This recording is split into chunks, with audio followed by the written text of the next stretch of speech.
Morning students, मैं master Manoj Kumar आपका इस सत्र में हार्दिक स्वागत करता हूं। हमारे पास बहुत सारे साथियों की रिक्वेस्ट आई है, उन्होंने बार बार कहा है कि वैदिक मैथ के ऊपर कुछ काम कीजिए, तो इसलिए आज हम वैदिक मैथ शुरुआत करने जा रहे हैं। और वैदिक मैथ में हम सबसे पहले लेके आए हैं योग, कि योग किस प्रकार करते हैं। वैदिक मैथ एक शॉर्ट ट्रिक के रूप में हम यूज करते हैं। हालांकि ये शॉर्ट ट्रिक नहीं है, बहुत सारा गणित है वैदिक मैथमेटिक्स के अंदर, लेकिन हम देखिए हम इसको कैसे करते हैं। किस सूत्र के द्वारा? एकाधिकेन पूर्वेण। एकाधिकेन पूर्वेण का मतलब होता है पहले से एक ज्यादा। पहले से एक ज्यादा को लेके हम ये जोड़ करेंगे, और हम देख रहे हैं कि जोड़ के लिए हमने संख्याएं उसी प्रकार लिखी हैं, हम जो परंपरागत विधियों से करते हैं, ट्रेडिशनल मेथड जो हमने यूज किए हुए हैं। लेकिन उस मेथड में और इस मेथड में फर्क क्या है? फर्क यह है कि जिन बच्चों को सिर्फ 18 तक गिनती आती है या 20 तक हम लगाने गिनती आती है, वो भी इस जोड़ को बड़ी आसानी से कर सकते हैं। हमें 20 से आगे बढ़ने की जरूरत नहीं है। किस प्रकार? देखिए, सबसे पहले हम यूनिट से ही काम करते हैं, इकाई से, कि इकाई में हम जोड़ किस प्रकार लेंगे। अब यहां आपको एक चीज देखनी है कि जब भी हम जोड़ करेंगे, जोड़ हमें उसी प्रकार करना है जिस प्रकार हम करते हैं। लेकिन जब 10 से बड़ी संख्या आ जाए तो 10 को हम किस प्रकार कन्वर्ट करेंगे वो देखने योग्य है। जैसे देखिए 6 और 2 8, 8 और 5 13 है। यहां हमारे पास 13 आ गया है, यहां पे 13 आया है। तो जब यहां पे करने के बाद 13 आया है तो हम क्या करेंगे, जो 10 है हमारे पास, 10 को एक बार के रूप में हम यहां लिख लेंगे। वो बार के रूप में भी हम लिख सकते हैं, वो बिंदु के रूप में, पॉइंट के रूप में भी लिख सकते हैं। अपना अपना तरीका है हम किस प्रकार से उसको करेंगे। अब हमारे पास 3 बच गया, 7 और 3 कितना हो गया? 10। ये 10 आ गया। 10 का फिर हमने जो 10 का 10 हमने यहाँ पे एक बार के रूप में लिख लिया।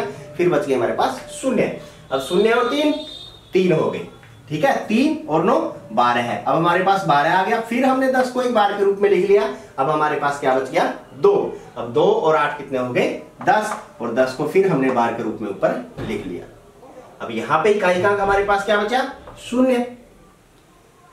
और जो अगली संख्या है कि दहाई के रूप में, वो हमारे पास 12 है। कितने बार हमने लगाए हैं? 1 2 3 4। कितना हो गया?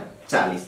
तो ये देखिए, हमें मैक्सिमम 13 तक जाना पड़ा, मैक्सिमम 18 तक जाना पड़ सकता है इसमें, क्योंकि 9 और 9 का जोड़ भी हमारे पास आ सकता है। अब हम इसको जोड़ के देखते हैं कि हमारा उत्तर सही है या गलत है। देखिए 8 और 9 17 और 3 20 और 7 27 और 5 32 और 6 38 और 2 40। बिल्कुल वही उत्तर हमारे पास आ रहा है। ये था जब हम इकाई की संख्या को इकाई में ही जोड़ते हैं सिर्फ। लेकिन यदि ये दहाई और सैकड़े तक या आगे भी पहुंच जाए तो उसका जोड़ हम किस प्रकार से करेंगे? एकाधिकेन पूर्वेण मेथड से। वो देखिए, उसी प्रकार हम जोड़ करते रहेंगे। 6 और 1 7, 7 और 4 11। अब 11 में हमारे पास क्या आ गया? यहाँ पे जो 1 आया है, इसके लिए हम अगली संख्या के ऊपर बिंदु लगा देंगे। हमारे पास यहाँ 11 में 1 आया था और फिर 1 बच गया, तो 3 और 1 4, 4 और 6। फिर हमारे पास यदि 10 आ गया है तो 1 हम कहां पे ले लेंगे? यहां पे ले लेंगे। दोबारा देखिए, 6 और 1 7, 7 और 4 11 आया था। 11 में जो हमारा 10 था वो हमने यहाँ पे एक बिंदु लगा दिया यहाँ पे। फिर 1 है, 3 और 1 4, 4 और 4 10 हमारे पास आया था। इसके जो 10 का एक बिंदु हमने अगली जो हमारे पास स्तंभ आता है उसके अंदर हम जोड़ते चलते हैं। जैसे इकाई का दहाई, फिर दहाई के बाद सैकड़े का। तो यहाँ इकाई का क्या बच गया? 0 बच गया हमारे पास। अब ये जो हमने पॉइंट लगाए हैं, यहाँ पे बिंदु लगाए हैं, इनको भी हमने संख्याओं के रूप में ही यहाँ पर जोड़ना है। देखिए कैसे? 3 और 2 5 और 6 11 है। 11 और 1 यहां ले लेते हैं 12 है। तो 12 में एक बिंदु हमने आगे दे दिया 10 का। फिर 2 हो गया, 7 और 2 9, 9 और 5 14, 14 और 1 15, 15 आ गया तो एक बिंदु आगे दे दिया और यहाँ पे हमारे पास 5 आ गया। दोबारा देखिए, 3 और 2 5 और 6 11 और एक बिंदु ये है, तो हमारे पास 12 हो गया ये। तो 12 का 2 बच गया और 1 को हमने बिंदु के रूप में अगले स्तंभ में ले लिया। अब 7 और 2 9, 9 और 5 14 और एक ही है 15 है। यहाँ पे 15 था, इसको हमने आगे ले लिया, यहाँ पे हमारे पास 5 बच गया। ठीक है। अब यहाँ पे भी इसी प्रकार करना है। 5 और 3 8 और एक 9 और एक 10। 10 का एक बिंदु हमने आगे लगा दिया। यहाँ पे क्या बच गई? 0, 0 और 2 2, 2 और 3 5 और एक 6 हमारे पास यहाँ पे आ गया। और आगे जितने बिंदु बचे हुए हैं हम उसको ले लेंगे। तो 1650 इसका उत्तर है, वो आसानी से आ गया है। देखिए, हमें 18 से ज्यादा जाने की जरूरत नहीं पड़ी है, ना ही पड़ेगी इसमें। तो बच्चे बड़ी आसानी से खुशी खुशी कर पाएंगे।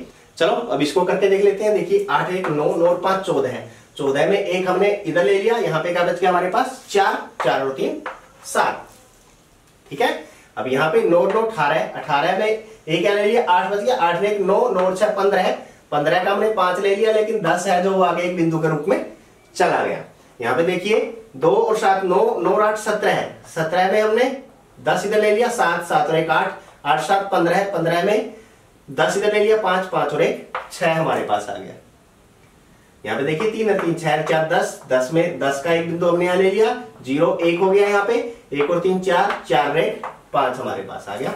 अब इसको जोड़े 4 2 6, 6 2 8, 8 1 9, 9 और 8 17, 17 के लिए आप एक बिंदु आगे लगा सकते हैं, लेकिन 17 का 17 हमारे पास पूरा भी यहाँ पे लिखा जा सकता है। देखिए तरीका वही है, हमें 18 से आगे जाने की जरूरत नहीं पड़ी। अब देखिए हम करके देखते हैं हमारा उत्तर सही है गलत। 8 और 1 9, 9 और 5 14 3 17 है, असल 1, 6 1 7 9 16, 16 और 9 25, हासिल 2, 7 और 2 9, 9 और 8 17, 7 7 24 और 2 26, असल 2, 5 और 4 9 और 3 12, 12 और 3 15, 1 8 1 9, 9 और 4 13 और 4 17 हमारे पास सही उत्तर आ रहा है, यदि हम उस विधि से भी कर रहे हैं।